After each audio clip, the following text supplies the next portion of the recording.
The vanishing point is at the center. You drew a box which you want to show the background. There's a door over there. You can draw the Last Supper on the same page. I'm not as skilled as Da Vinci, but Can try with these methods. Why not? It doesn't seem that hard. in 1 hour of the session, I've made Varun so confident with painting that Give a crack at Last Supper. Yeah. easy. It seems easy to me. So Shiva, nice to meet you in person now. Nice to meet you in person. Yes. Our first recording in person, and this is very exciting. And in the new city, first time in Stockholm. Yes. First time in Stockholm. I hope after this session, you don't have Stockholm syndrome. Yeah. Damn, that's nice. Yeah, I am very excited about this episode, and I know you've been working a lot on it, and it's good transition from the last one. Let's kick us off with what you have for us today. Today's episode is indeed special because we are doing it in person. I have been researching a lot about art.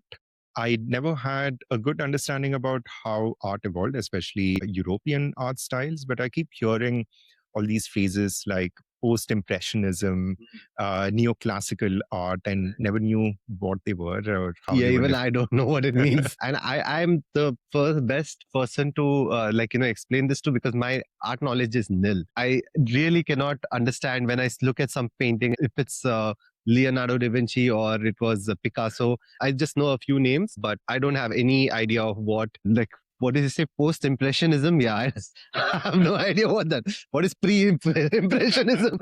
Yes, we are going to cover all of that today. And maybe towards the end of this episode, you can also be an art snob and throw these fancy words around while being accurate. I'll look forward to it. Seems very exciting. It's also a special episode because right after this recording, we are going to an art museum and we are going to see these artworks in person. So I'm very excited about that. Yeah, I'll put my knowledge, what I gained from you, in practice, and I'll start deciphering paintings over there. Hopefully I do a good job and people will let me know if I don't. I'll try to record it so maybe people can see if it was effective or not. If you don't put it out, then it's not good enough. I wanted to tell a linear story about art evolution, and it is a little challenging. I have simplified a lot of things. There are definitely going to be nuances in these stylistic approaches. Yeah. We are going to stick to this linearity and look at different forms. We are going to stick to mostly European art. Yeah. One, because it's well documented and it's something you find in most of the museums. So it gives a good entry point. Maybe later we could explore some of the Asian artistic styles and look at that. But today we're just going to... Yeah, let's start with the simple ones. And I'm starting with Christian art because you kind of see a lot of the later styles also depict a lot of religious Christian elements in them. So I thought it could be a good starting point. There's this very interesting stat that at the height of the Roman Empire, the city of Rome had a population of about 1 million people. And that by the time of the medieval era, that the artworks of which we are looking at now, went down to close to 50,000 people from 1 million. Wow. Yeah. Okay, so that was the same time as the Black Death, maybe? It was even before that. Oh, it was before the plague. Yeah. Okay, so people basically migrated out of there because they wanted to go probably to east towards the Byzantine capital. Could be, and there were constant attacks. So maybe people moved out of cities that were constantly getting attacked. You kind of see a different social structure evolving during this time. So this is when you start to see feudalism. Right. The church is now playing a big part. Earlier in the Roman Empire, you would get killed if you were a Christian. Right. Now in the medieval era, you would get killed if you were not a Christian. Right. The majority of the population during this time, who were serfs, who were people working in the farms, doing kind of back-breaking, labor. Right. When they would go to the church, they would hear the sermons, but they were all in Latin. Right. And it was not the language they understood. Right. A lot of them did not know how to read. Now, how do you convey religious messages to the masses?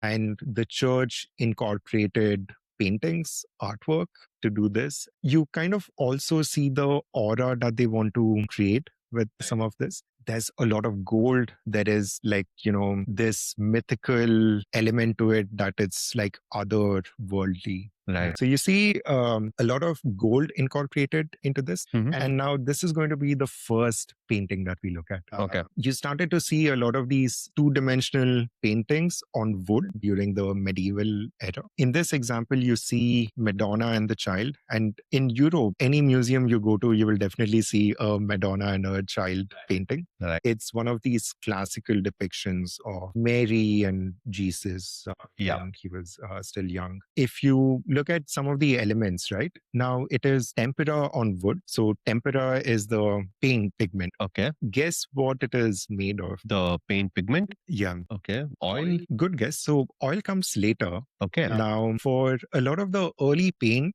pigments were taken from natural elements and it was mixed with a liquid. But in a lot of the early tempera pigments, they would mix egg. Okay. Egg yolk, especially. Uh-huh. And that is what was the binding agent to paint. Okay. That's interesting. And it survived? Yes. Yeah. Interesting. I didn't know that.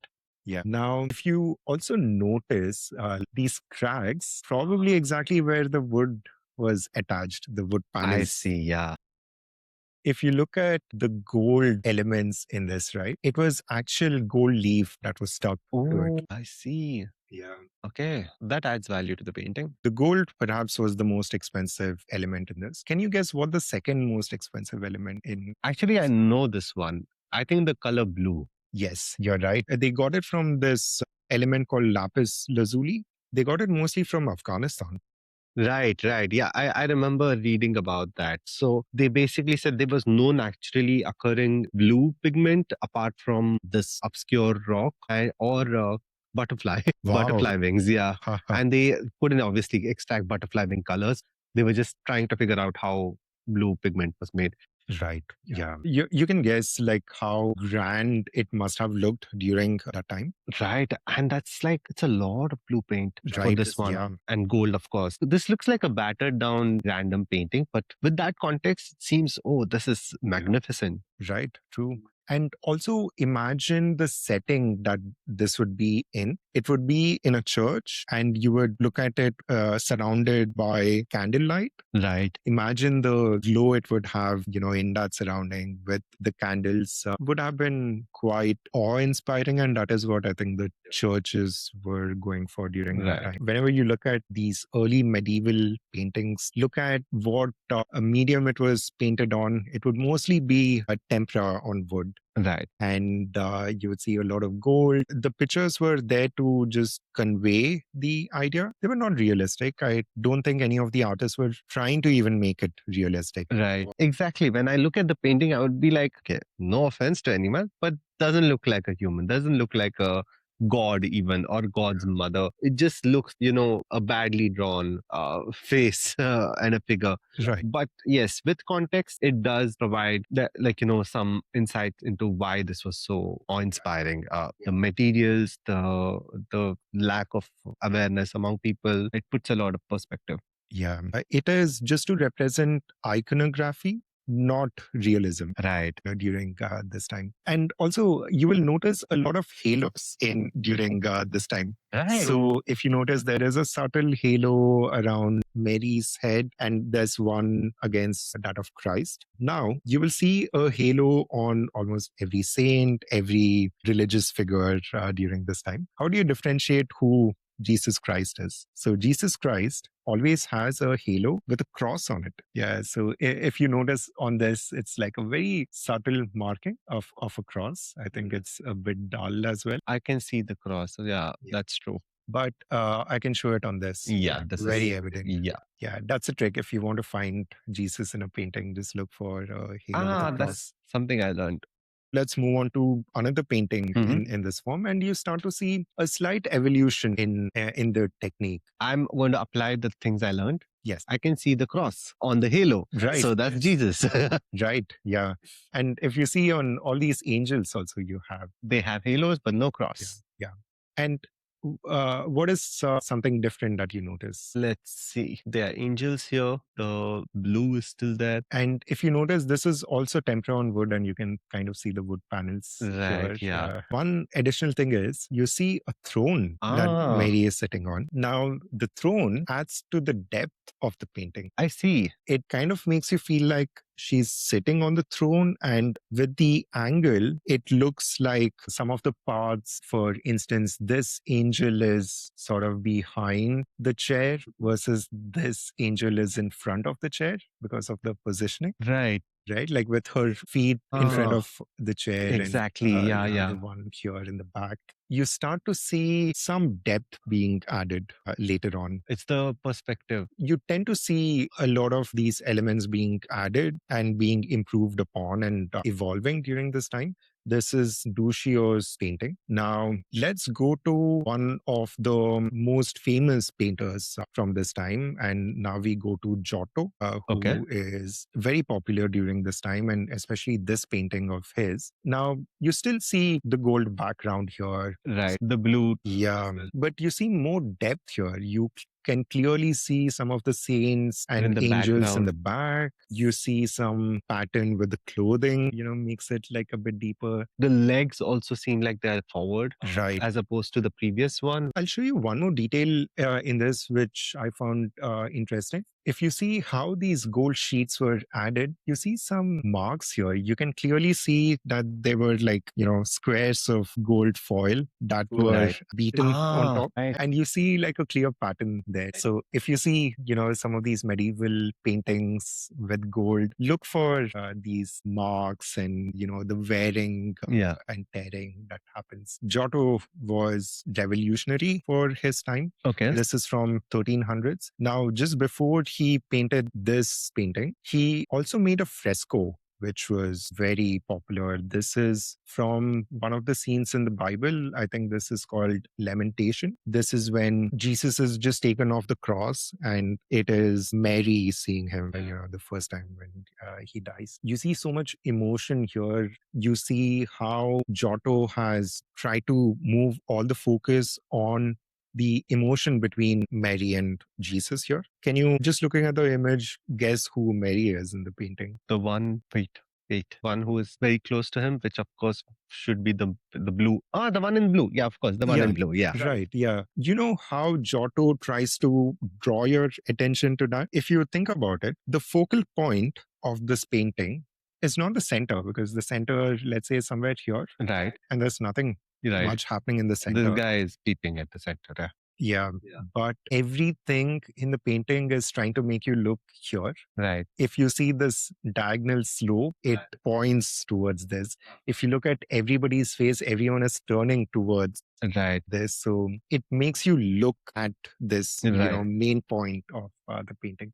And you see a lot of depth as well. You can clearly see this hill is sort of in the back. You see angels kind of appear to be floating in the air, but you kind of see in the back, it's a bit more blurry than in the front. So it kind of emphasizes like a bit of depth. You see like some shadows over here. You started to see a lot of artists create a more realistic background for the scenes from the Bible. Right.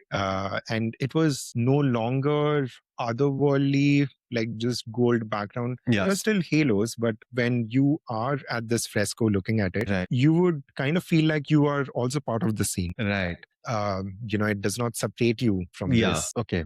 It's not trying to make it wholly like, unreachable sort of thing. It's like trying to pull you within the circle. Right.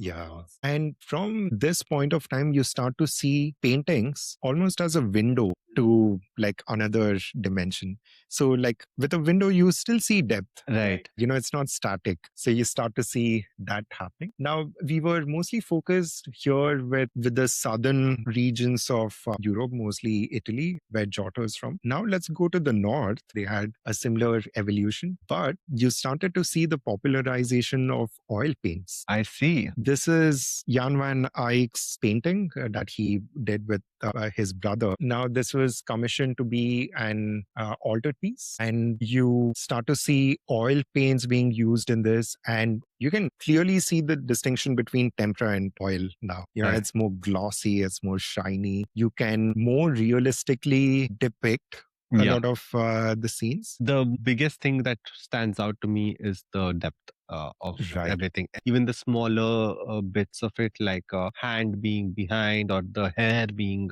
slightly, it looks like a statue. It looks like more like a photo. We have been exposed to realism so much that anything which is not real is not considered like great. But before oil painting, that was the only realistic depiction of them trying to add some. Perhaps during the Roman time, they had maybe well-defined method to create that, but that was perhaps lost.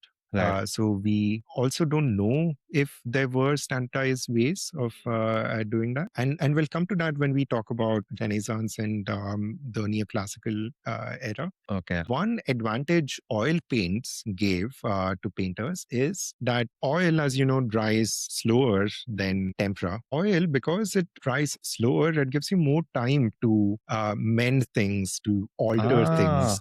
Okay. And to add shades and gradients to it. That is why it looks more realistic. It's not like just a single layer of some paint. It is multiple layers that, kind of pop out and gives you that interesting illusion. And apparently in the back, it is a scene from Netherlands. These are buildings and landscape. And that looks so real. That looks like it's in the back, it's outside the window and outside this. And this is still on a two-dimensional surface. True. But you also see some flaws because a lot of these elements look too big to be in the room. Right? Like, the proportions are still not super accurate, but it still gives you that illusion of it being 3D. You also see donors, commissioning art, and you see both the donors as well, depicted in this piece. And during the high medieval period, Europe was again trying to re-establish that connection, that network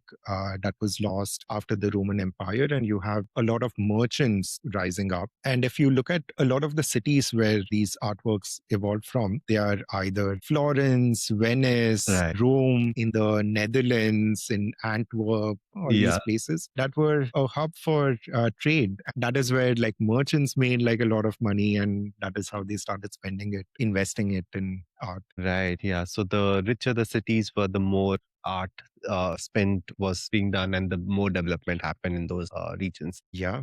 And we start to see a lot of this happen even in Renaissance. And also while sticking to the medieval era, yes, the church was still commissioning art. I see. Yeah. But then you slowly start to see merchants as well do this. Again, mostly for church, it was still religious elements that they were painting. It is their donation to the society and to the church. And you start to see paintings of donors themselves. So this is another Jan van Eyck's painting, again, oil on wood. And this is a painting depicting perhaps a wedding. Again, you see it looks very realistic. There is a lot of depth. There's a dog in the front. There's a dog. Yes.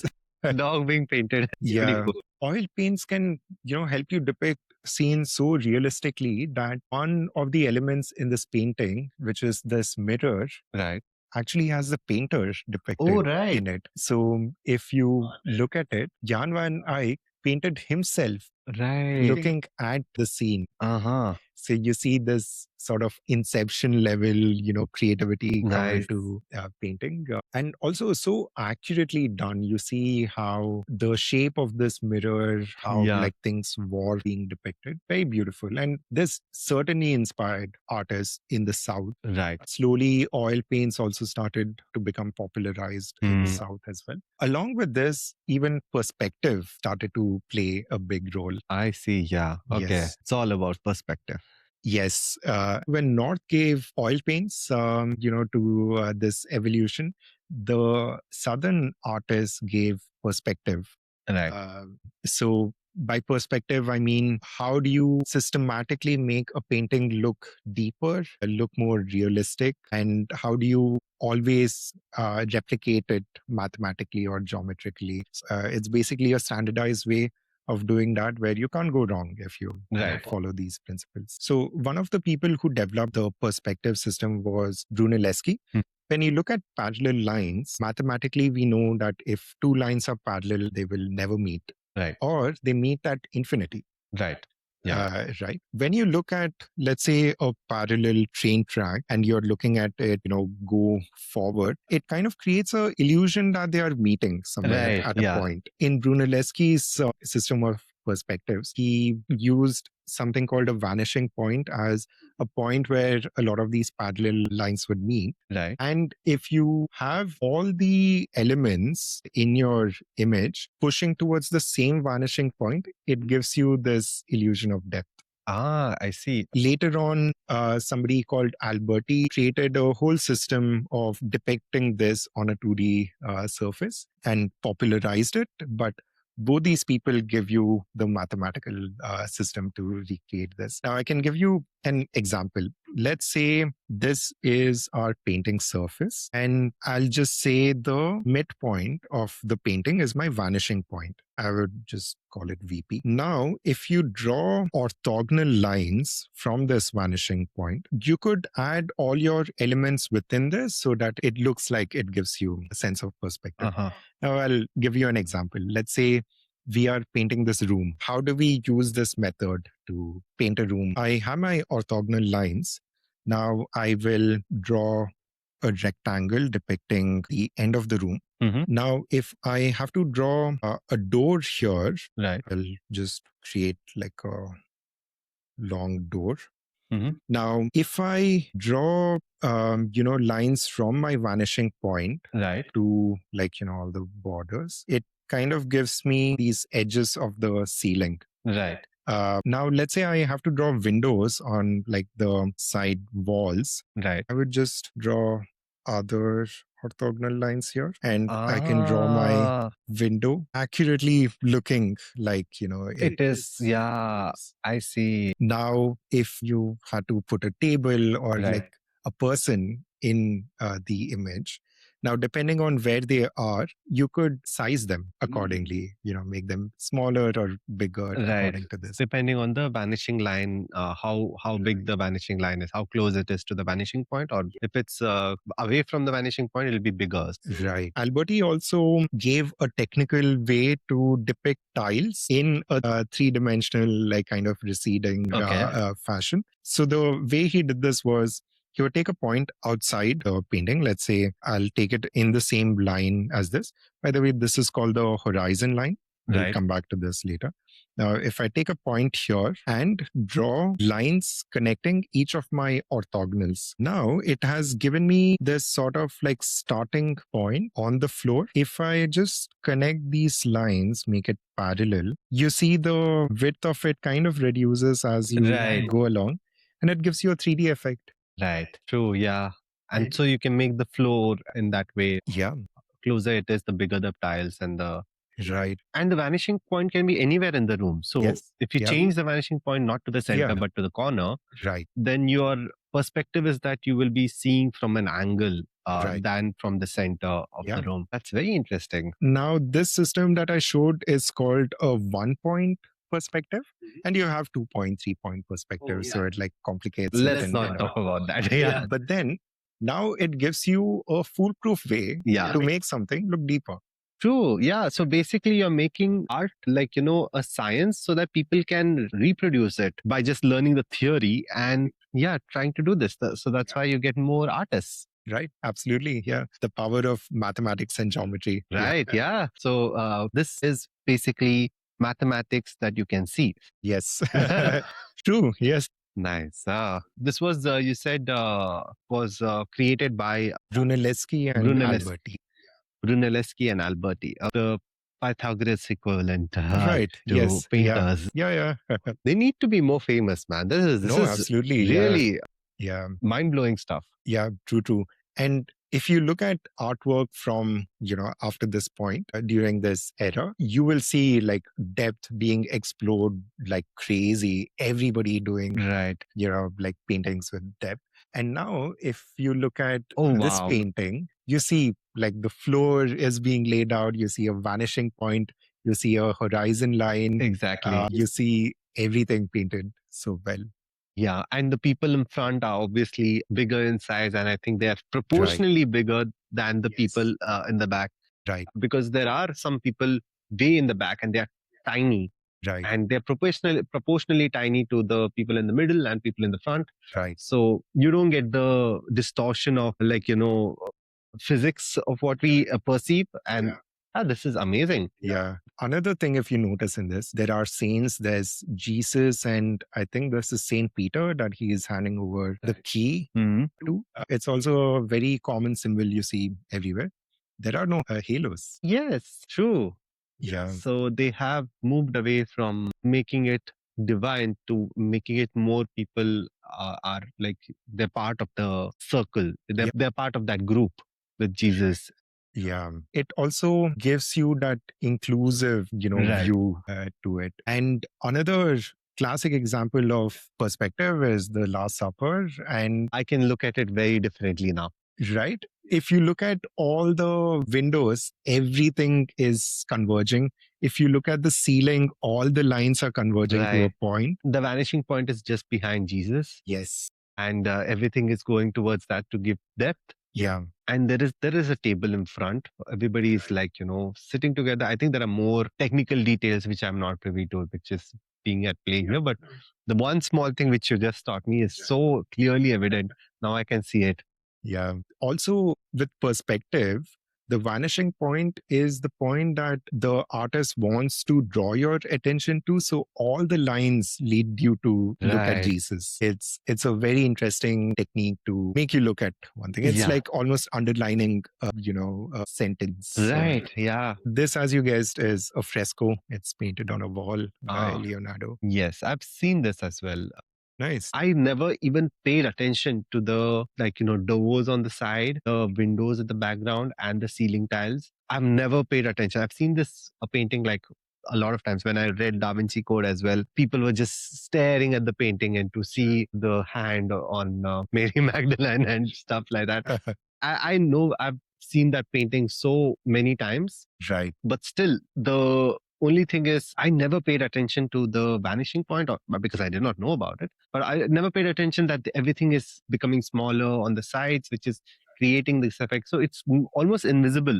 Right. True. Something which, it just puts a perspective without you noticing it. Exactly. Yeah. Let me show you another example, maybe where it is quite evident with the vanishing point. Now, if you look at this image, it is accurately pointing to the face of Jesus at all the vanishing points. And you can even see the table as well, like, how the table kind of recedes. Yeah, actually, the table's front and the back is slightly bent to that to make that effect of that, which I didn't even notice. Like, it looked real. The same as you've made in the painting, in the, in the drawing here.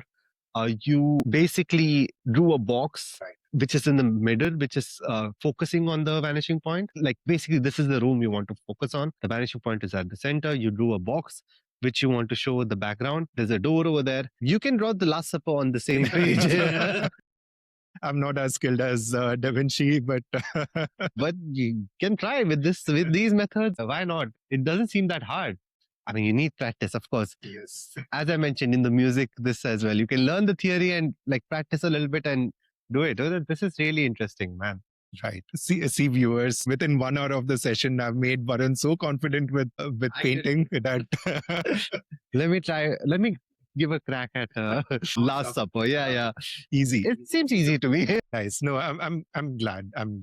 And now in any Renaissance painting, you will start to notice this. It's incredible. You cannot unsee it. Yes. Now, this is a painting by Raphael, who is another popular Renaissance painter. This I've seen. And yeah, you see over here also again, like very mathematically accurate vanishing point. I think it all points to the center where Plato and Aristotle are standing. And this also depicts a lot of very popular philosophers from the ancient Greek, Roman times. There's also Pythagoras, depicted in this. Right. With, I believe, with a string. Yeah. So it covers like a bit of the musical theories as well. You have, I believe, Euclid. You have a lot of popular philosophers and icons that inspired Yeah. people during this time. This for sure has been the most well-known painting after Mona Lisa and the life with the connected. Right. Michelangelo's The Birth of Man. The Birth of Man, yeah. Like those are like iconic paintings of the school of the Socrates teaching Plato. But there is one interesting thing, which I saw this painting in person when I went to the Sistine Chapel. Yeah, I think it's in Sistine Chapel. There is one, there was a guide who was showing us around, and he mentioned something very interesting. And I want to ask you if you noticed it. There is one person in the painting who is actually doing a self-portrait, like Raphael is in this painting. Yeah. Do you know where he is? I don't know. I would guess maybe this. No, he's actually looking at the painter. I see. Yeah, I forgot where Raphael is. I know this is Michelangelo. Apparently, this was to depict Michelangelo. And this apparently is Da Vinci's depiction. Oh, I thought it was Socrates and Plato. Yeah. But the face is that of Da Vinci. Right. Okay. They were all contemporaries too. Yeah, I'll tell you where he is. Just peeping out over there. Right. Yeah, and he always added himself to the painting just to add him to the corner, because he thought of himself as a school of Athens school, like, as the contemporaries of these people who's adding to the knowledge and culture and this as well. But he wanted to show that he himself was looking at it, and he added himself as a very tiny corner one. I loved it because I see him in other paintings as well. I just noticed him peeping out is very funny. I see. Yeah, and I love this painting as well. And you're right, cannot unsee the orthogonal lines and the tiles. You cannot unsee the tiles for sure. Some of the big patrons during this time were, the church, of course. A lot of popes would commission this artwork. Also, a lot of merchants. One of the popular names is that of the Medicis, during this time. And they were not just merchants, they were bankers. One of the popular Medicis was Lorenzo di Medici, who was also called Lorenzo the Magnificent. Okay. He had commissioned like a lot of artwork. They probably, supported almost all the major artists during this time, especially in Florence. Was Mona Lisa also commissioned by Medicis? No, I don't think it was commissioned by them, but it was probably commissioned by a merchant for his wife, or it could have been a betrothal painting, which, apparently was this kind of like a portfolio painting you make before, like for weddings and for wedding matches or, biodata. Right. Yes. Nice. Okay. So the Medicis were so influential that they later on ended up not just asserting their influence over the church, they also became the popes. So this is Leo the 10th, and he was the son of Lorenzo di Medici. And they had pull in the society. True. And next to him is a cardinal, and his name is Giulio di Medici. So he's also a Medici. And Rossi is his cousin from the mother side. I see. So, you see like almost a family portrait here. Man, so they were so successful as merchants that they were able to be more influential than the kings and queens. Yes. By taking up the church. And absolutely. By the way, this guy, Giulio, also became a pope later on. Oh, wow. He was Pope Clement later on. The influence of the Medici family even starts from before this time. There was Pope Innocent VIII, who married his son to one of the Medici's kids. Right. You might be wondering, how is Pope Innocent having kids? Yeah. By the way, Pope Innocent VIII did not just have one kid. He had 7 kids. My God.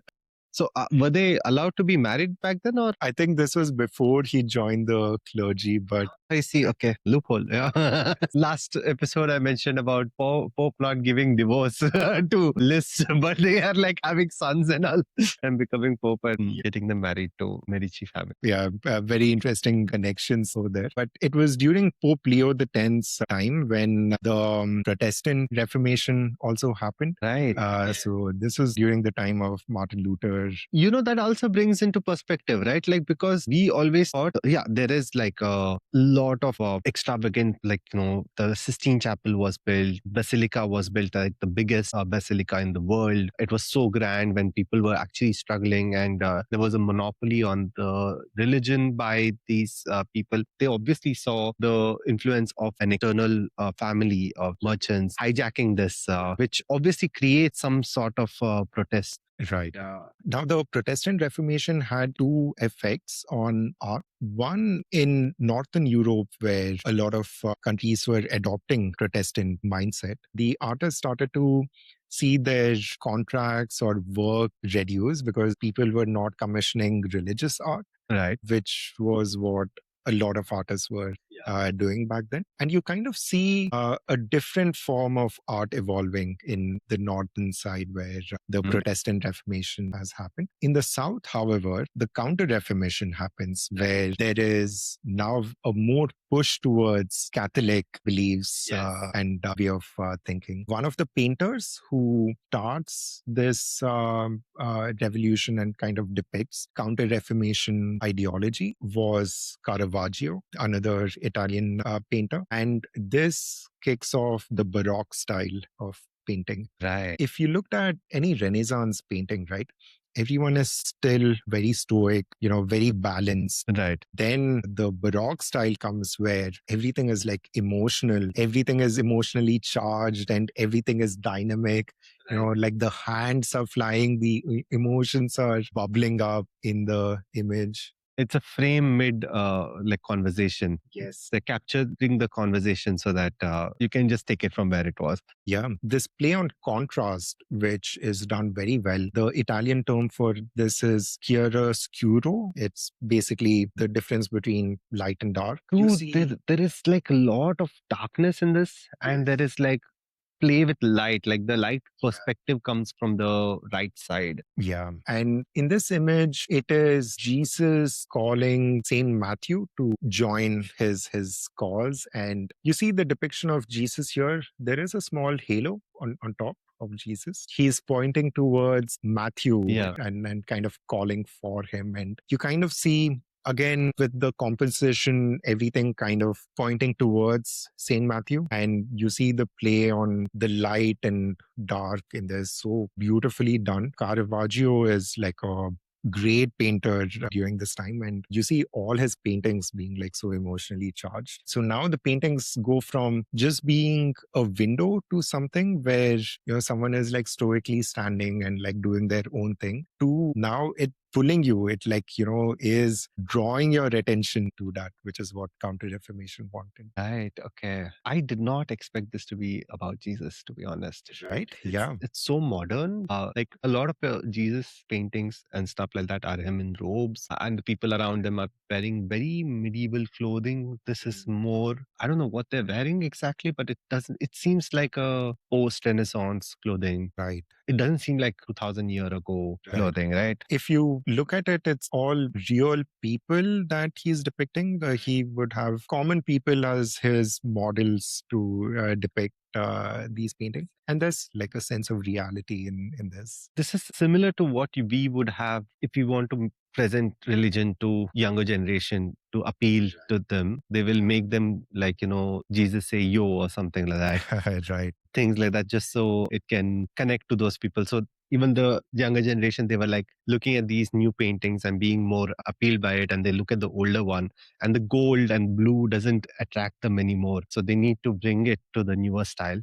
Absolutely. Yeah. And if you notice, this is oil on canvas. Mm. So during the Renaissance period itself, you start to see the inclusion of canvas as a medium. And if you think about a canvas as a material, it became popularized in Venice, which was also like a trading and shipping hub. And canvas was used on sails, like the Yeah. ship sails. Yeah. Um, and because it had the ability to manufacture canvas at like a large quantity, Right. you start to see it being used in artwork as well. Okay. Interesting. Here is another similar Baroque painting. This is the Lamentation, one of Giotto's painting that we saw early on. It depicts the same scene, but look at how much drama is going on in this, right? And are they slightly more comfortable with nudity? Well, yes.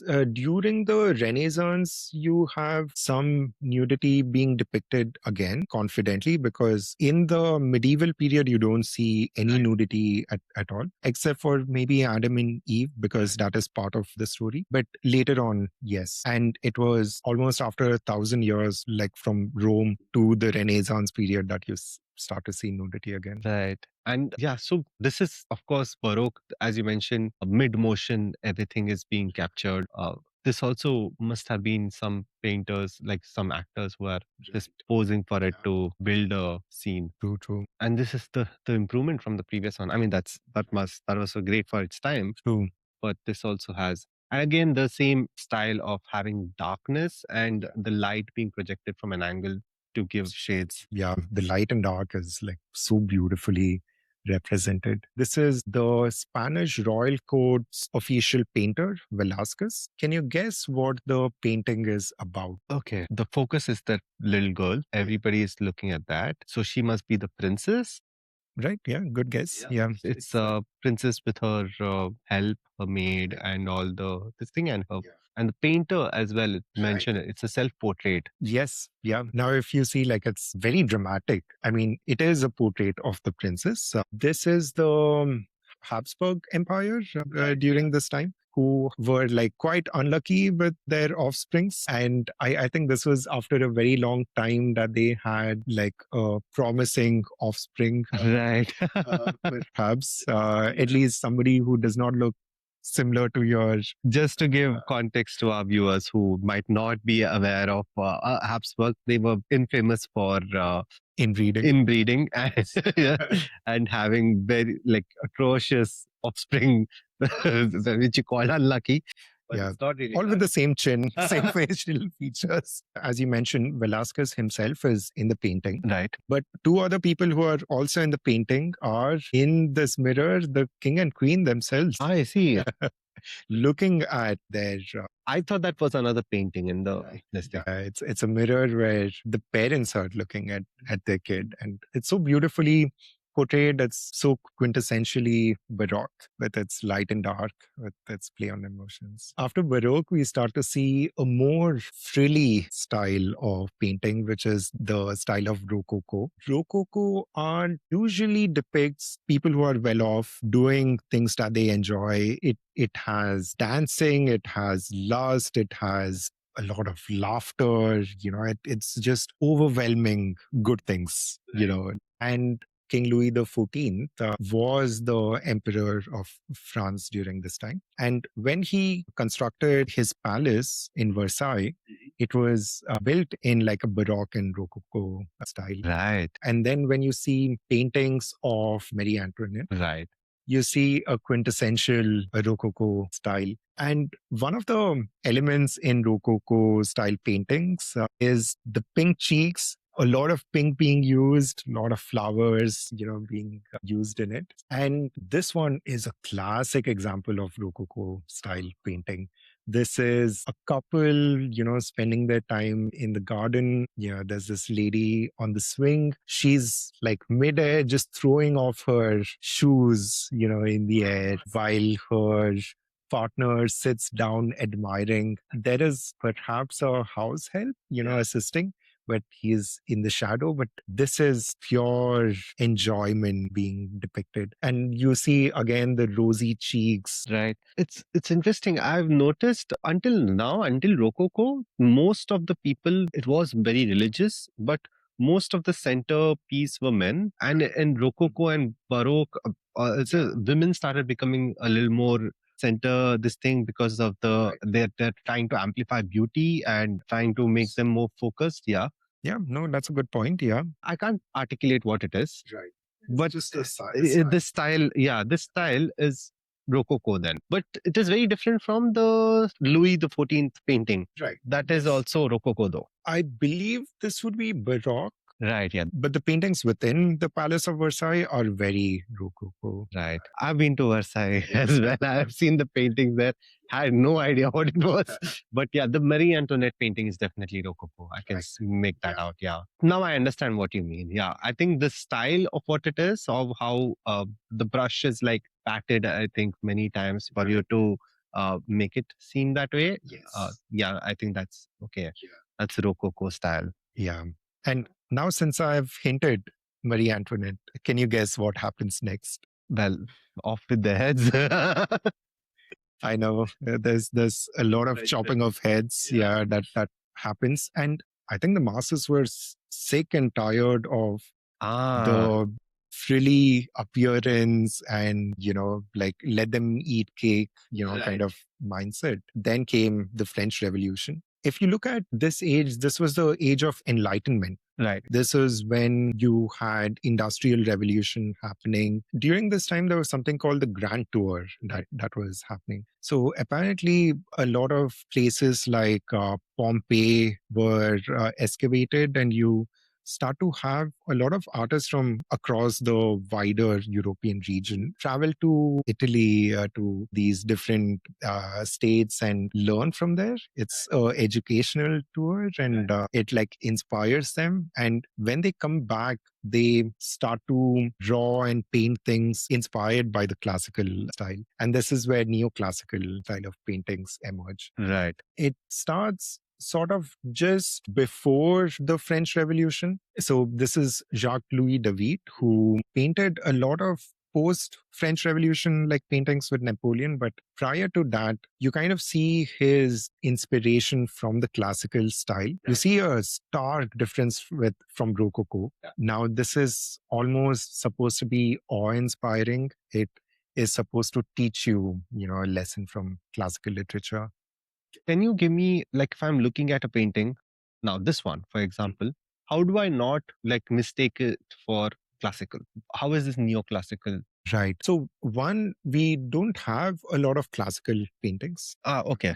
Yeah. Two, a lot of the neoclassical paintings are on canvas. It's oil paint on canvas. So that way you can like very clearly distinguish them. More likely if it's something like the painting of Aristotle and that Raphael is on an oil painting, it's neoclassical. Yeah, maybe. So you still have Renaissance interpretation of some classical work, but a lot of them happen during neoclassical. This also happens during the time of nationalism. Right. With nationalism, you're trying to draw inspiration from the past, connect yourself to that past, and be like, we are better than this, because we come from the same ancestors who built like these huge monuments in Rome and Greece. So it tries to draw that inspiration, and also they're trying to depict those stories here. Now, this one is from a Roman story of Horatii sending, I think, his kids into battle, and they are taking an oath to protect their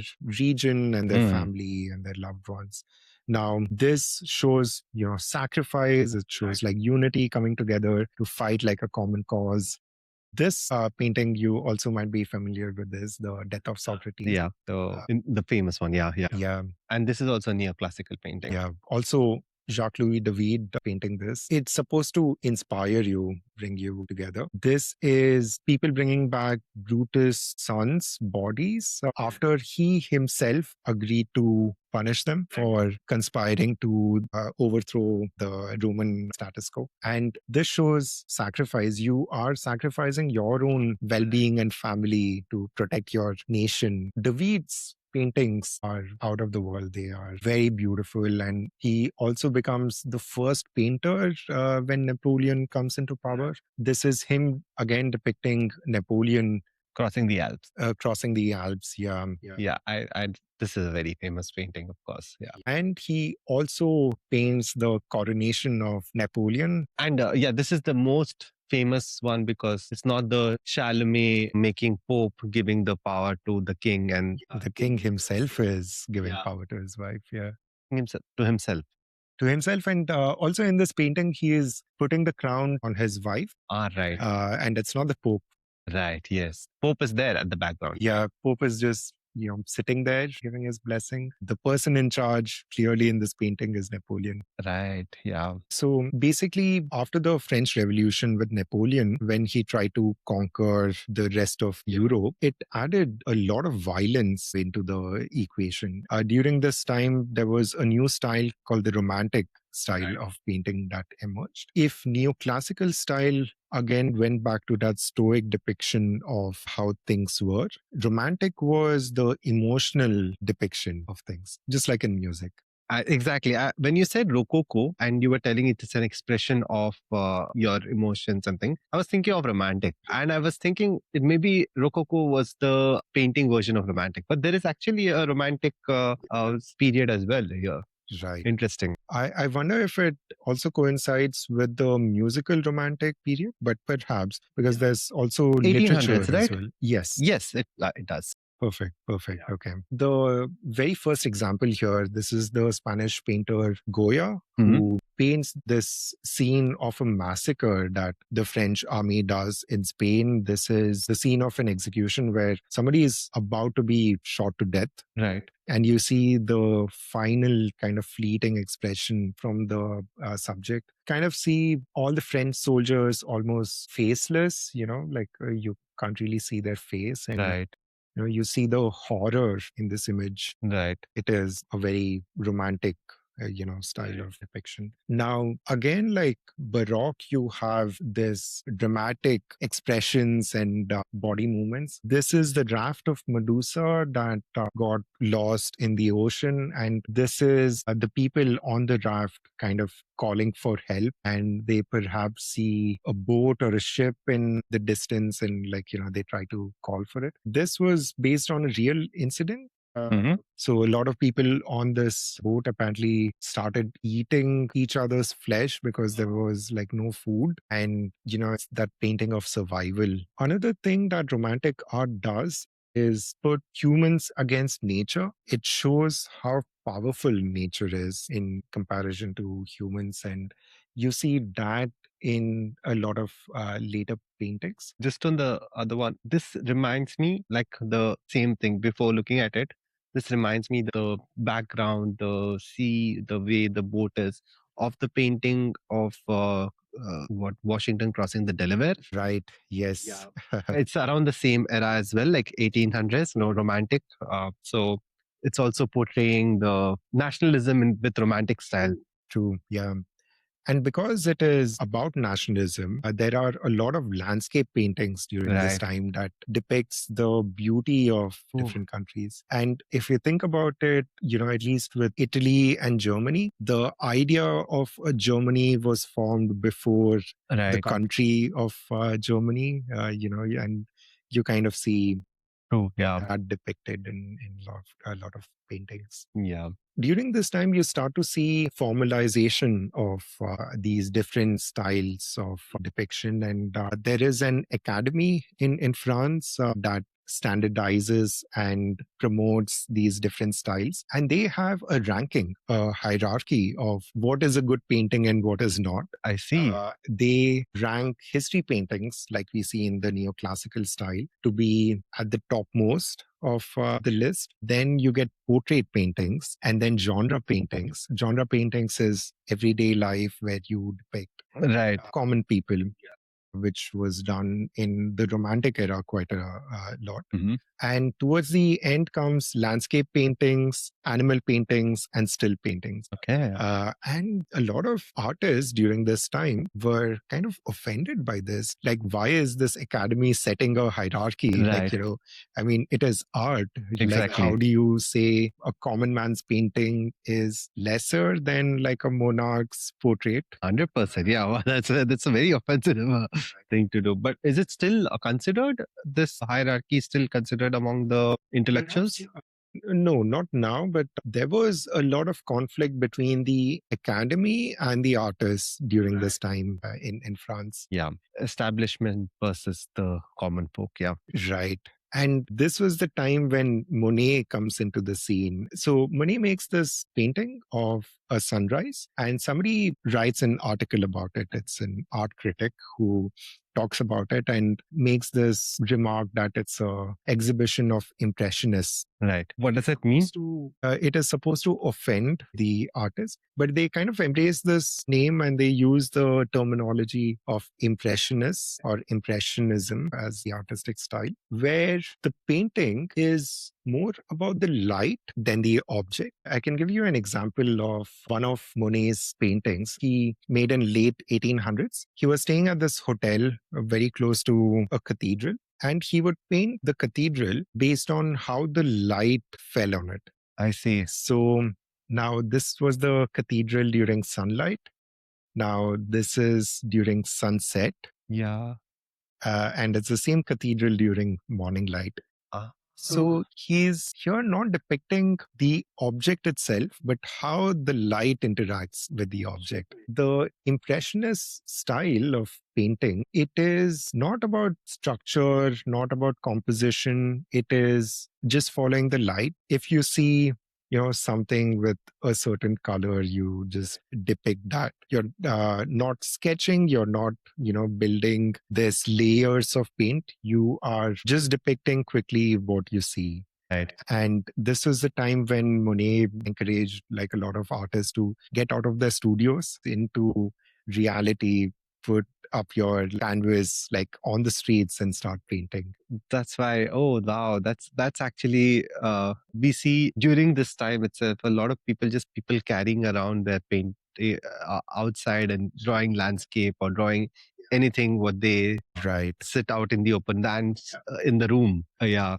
And also it was in the mid 1800s that paint in a tube was developed, which made it more easy to carry things around, made it like more portable. Right. And you were not just restricted to your studio to develop this. So to kind of summarize what Impressionist paintings are like, I'll read this quote that one of Monet's students spoke about. This student remembers Monet telling them that when you go out to paint, try to forget what objects you have before you, a tree, a house, a field, or whatever.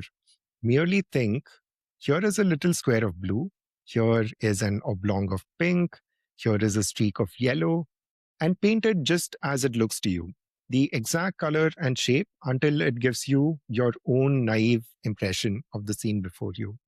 And I think it summarizes it so accurately. There were a lot of critiques of the Impressionist movement, and it was not just the academy, it was also the students of these Impressionists. Right. And they started to feel like, if we are just making an impression of what we see in front of us, we are losing the skill of creating and building and making a composition in the painting. A lot of them start to deviate from this style and they start the post-impressionist movement. Here, people are constructing, building the scene. It's not just what is in front of them, but it still uses the techniques of Impressionist painters. And one of these techniques is called pointism. If you look at this painting, it is a set of points of colors that build this entire scene. So the gradients, the light and dark, everything is just a brush point. See, it's not painted. It's just a point. The dot in. I see. Yeah. Okay. That must be hard to draw borders. Yeah. One of the other post-impressionist painters was Vincent van Gogh. Oh, yeah. I understand his brushstrokes now. Yeah, I think I get a little more. I used to always wonder, why is Van Gogh's painting not at all?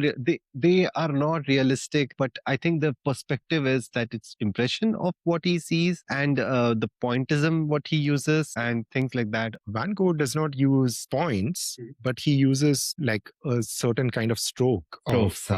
of the brush. One more thing to note, it was during the Impressionist time, during Monet, when the photo camera was developed, and you did not need an artist to accurately depict what is Oh, yeah, that's true. in front of you. The camera would do it very accurately. But what do you need the artist to do here?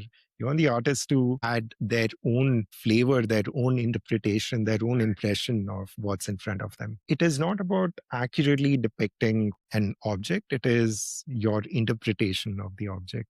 And that is how Vincent van Gogh's paintings evolve. You see these interesting rounded like brush strokes that make up like most of his famous paintings. Very interesting. And you see over here, like he has composed it accurately. It's not just blobs of like, paint. Yeah. And apparently it's so well constructed that like people can look at the position of the stars and tell exactly what year this painting was made. I see. That's very interesting. Especially the post-impressionism is, I did not know what it was when I started this. Yes. Now I have a lot more perspective, and I kind of understand what post-impressionism is trying to do. And when there are like, I would consider some very weird painting, like brushstrokes with the random, it looks like something is made by a toddler.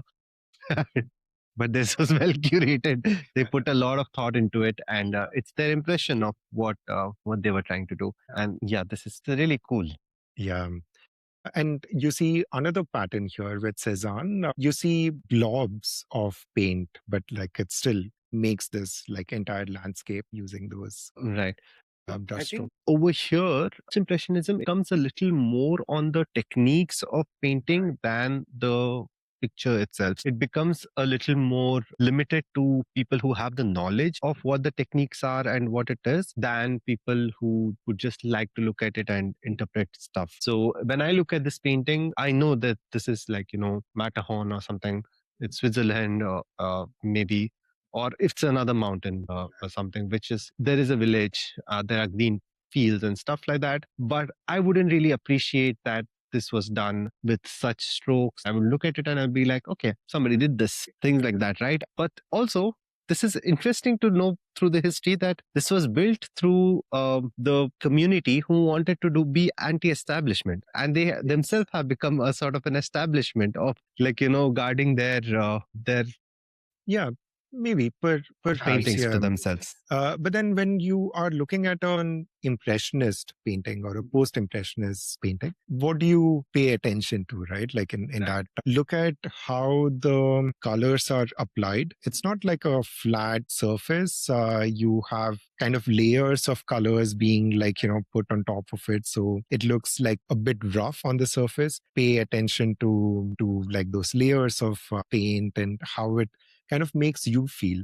Because if you wanted to look at a picture of a mountain, you would have looked at a photograph. But, over here, the artist is trying to make you feel something. And, I think we should look for what it reminds me of, what it makes me feel. I think, Varun, now we have enough knowledge to go to the museum, because since we are going to the Swedish National History Museum, they have a lot of paintings, I believe, up to the neoclassical romantic era.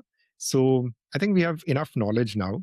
Maybe before it closes, we should go check that out and come. And later we could talk about the modern and contemporary styles of paintings. Yeah.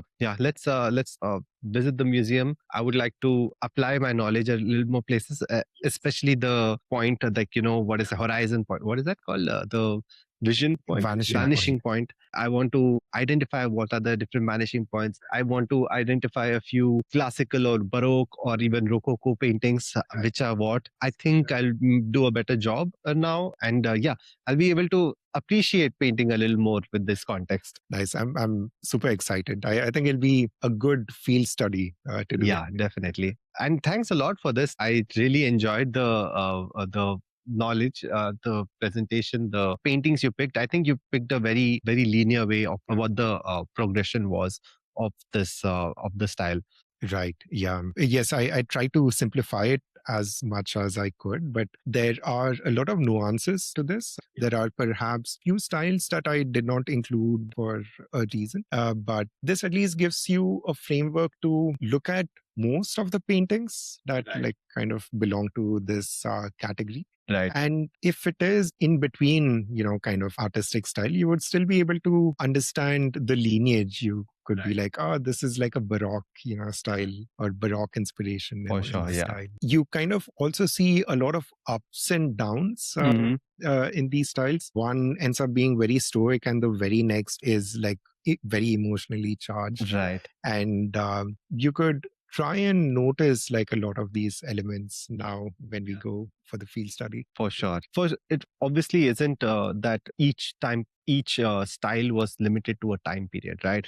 Each style could have been like replicated in the next time period, and something was innovated before, which was relived later, like neoclassical paintings coming in, but a lot of nationalism in that, so you can identify that as from this period. So it's a very interesting concept which you gave, and very well presented, because it would have been hard to decipher this. And I cannot imagine, like, deciphering a field like art and making it objectively, understandable for our viewers and me. Especially if I can understand it with zero art knowledge, I think a lot of viewers will appreciate this as well. No, you're underestimating yourself. And even I didn't know anything about this. And you wouldn't believe it. This is the first museum I'm going to after reading about all of this. Nice. So I'm also very Let's excited. put our knowledge to the test then. Yes. Absolutely. And we'll try to see if we can record also in the museum. Yeah, so we'll do that, and we'll record and tell our impressions in the end there. Yeah. I see you're using the terminology too. Nice. So we will paint a picture for you. We will post our impressions. Thanks to our viewers for joining this. I hope you enjoyed it as much as I did. And thanks, Shiva, for creating this wonderful presentation. Yeah, no, thank you. I really enjoyed reading and researching about this. It took a little more than a month, but yeah, I thoroughly enjoyed it. Yeah, there's no time limit on this. Yeah. It's super difficult. So making it done in a month is like a huge achievement. Yeah. All right. We'll see you guys in the next one. Yes. See you in the next one. Thank you. Here we see a series of Rococo-esque paintings. Nice. And you see all of them just with the rosy cheeks. You can distinguish and say for sure this is all Rococo. Yeah, even the men actually. Yeah. A lot more women though. Yeah. The pinkness. And if you notice, all of these are oil on canvas. True. Oh, look at this. This is so pink. This is a classic medieval painting, and you can kind of see some of the gold foil kind of worn off. Yeah. You still see the indentation for the halo, but very similar to the example of Madonna and the Child we looked at earlier. Yeah. Another example where the gold foil is still intact. And you kind of see the reflection with the light, how it would happen with candlelight. You see the halo on there, on the side here. Yeah, you see the cross and the halo very clearly. If you see, there's another example of perspective here. Now, the vanishing point is somewhere to the side, but if you see all these lines kind of converge that way. And also the river flowing, kind of in this upward direction, all kind of makes your eye go towards the, point somewhere here. True, yeah. Now we finally see your Impressionist painting from 1888. And if you look at this, it reminds me of a Monet painting. Yeah, exactly as you mentioned during the podcast during the presentation. This gives an impression of what the lake view is like. The a layer of water reflecting water and something in the background, and this is just what you feel would be the view, instead of making it clear what the trees are in the background and making it accurate. Yeah, and the emphasis over here is on the light, and you can Right. clearly see that light reflecting Right. from the water. True. And here we see another neoclassical style of painting. And Yeah, this symbolizes the nationalism of Sweden, right, and yeah, definitely neoclassical, that the merchants had a lot more power and they were creating constitutions and like liberal ideas, right? and I think the question over here is, how do you distinguish one person from the other? Right. Everyone with the same big, Yeah. exactly the same. One guy has a different hairstyle here. Here we see another post-impressionist paintings. This is one of Van Gogh's contemporaries, actually one of his friends, and they stayed together in the same place just before Van Gogh ends up committing suicide. And you see very similar style of painting. Right. No, it reminds me of Van Gogh quite a bit. Yeah. Here we see a neoclassical painting. You see a depiction of Norse mythology over here. Yeah, we're in Sweden after all, so. Yes. And also, maybe if you could pan to the view we get from the museum, it's incredible. Right. They have the shades down, but the view is amazing.